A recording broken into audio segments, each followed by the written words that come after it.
Welcome! In front of me I have Polar Pacer Pro, and I'm gonna show you how to enable and how to disable the airplane mode on this watch.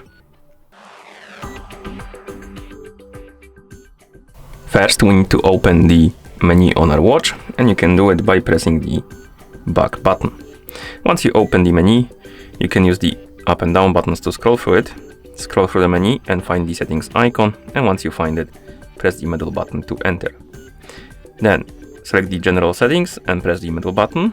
Now scroll down, find the flight mode option, and if you want to enable the airplane mode, select flight mode, press the middle button, select on option and press the middle button.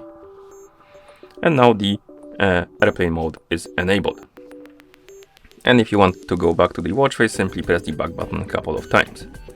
To disable the mode, basically open the settings, general settings, select the flight mode option, press the middle button, select the off option and press the middle button to confirm. And now the airplane mode is disabled. And again, if you want to go back to watch face, press back button a couple of times.